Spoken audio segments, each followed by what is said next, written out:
คลิปนี้จะมาสอนทุกคนล็อกอินเข้าแอป Tmall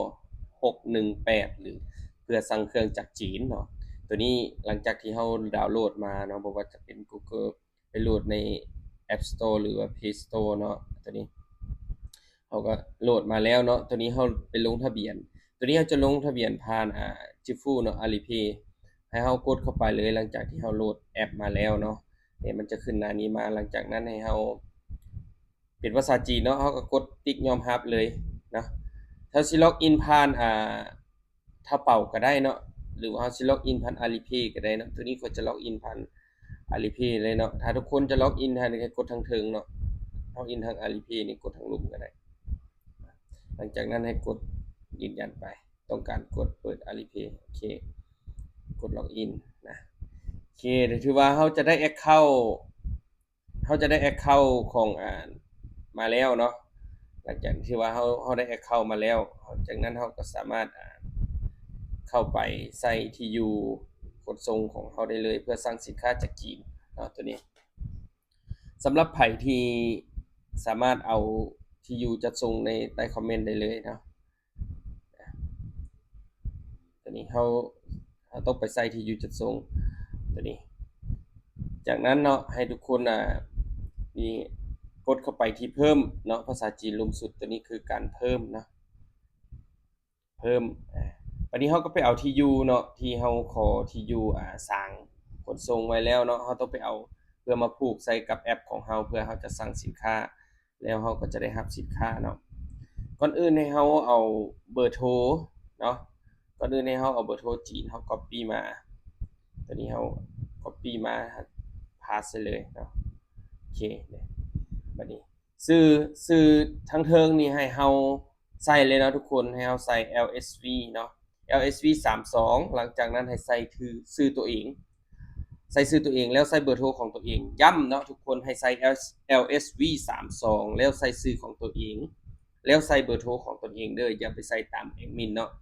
เดี๋ยวเครื่องมาหาแอดมินและแอดมินบ่ฮู้จะติดต่อหาไผเนาะย้ำให้ไปใส่ชื่อตนเองให้ไปใส่เบอร์โทรของตนเองเนาะและแถวที่2แม่นให้ใส่เบอร์โทรจีนเนาะให้ใส่เบอร์โทรจีนเลยทุกคนเนาะหลังจากนั้นให้ใส่เบอร์โทรจีนแล้วบัดนี้ให้เฮาไปเอา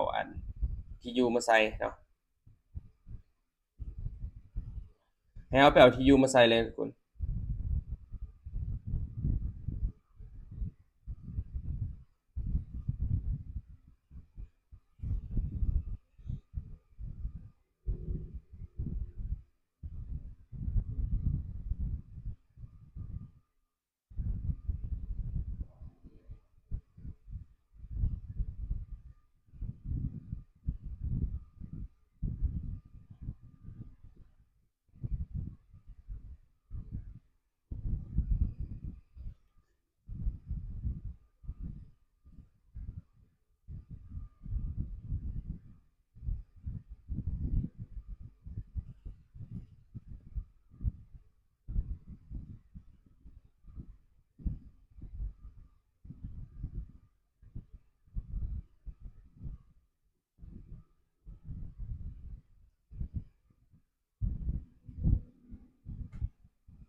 จากนั้นเนาะให้เฮา copy เอา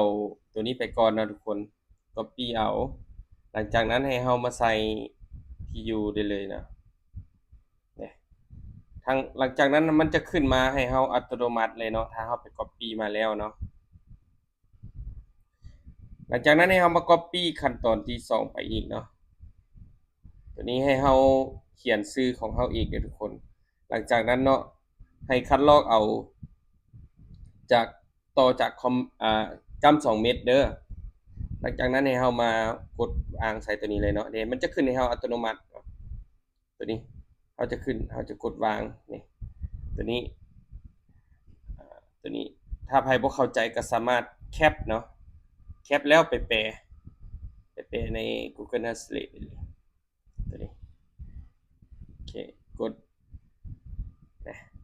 ตัวนี้รหัสไปรษณีย์นี่สิใส่ก็ได้เนาะครับใส่ก็ได้หรือบ่ใส่ก็ได้เนาะถ้าใส่ก็ใส่00ก็ได้เนาะใส่00 6ตัวหลังจากนั้นให้เราก็กลับเข้าไปแอปนะตัวนี้ใส่ก็ได้หรือบ่ใส่ก็ได้เนาะถ้าสิใส่ก็ใส่เลข0 6ตัวนี่ทุกคน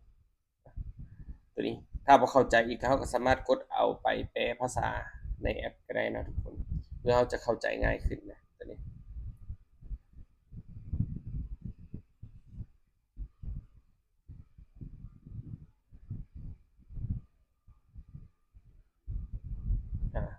โอเคเนาะตัวนี้ให้เรากดเปิดไว้เด้อพอจะเป็นต้องติดต่อทางโทรศัพท์ตัวนี้ให้เรากดเปิดไว้เนาะตัวนี้จากนั้นตัวนี้เราก็กดเปิดไว้หลังจากนั้นให้เรากดไปเลย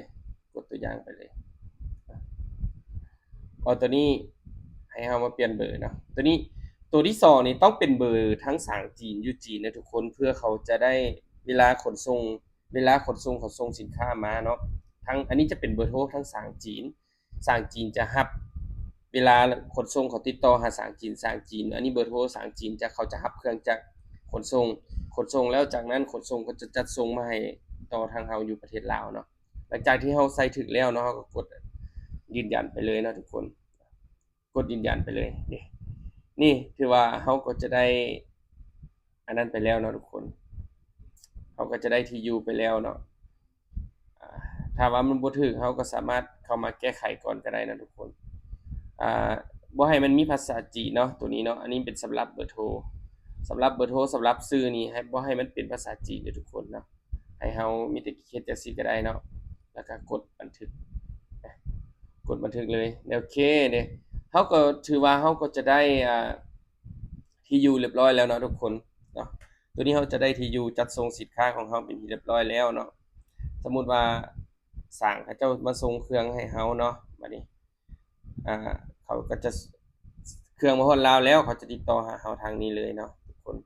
และสำหรับผู้ใดที่อยากสั่งเครื่องเองก็สามารถเอาอันที่อยู่ของสร้างอยู่ใต้คอมเมนต์นี้เนาะอยู่ description นี้สามารถเอาไปใส่แอปของตนเองได้เลย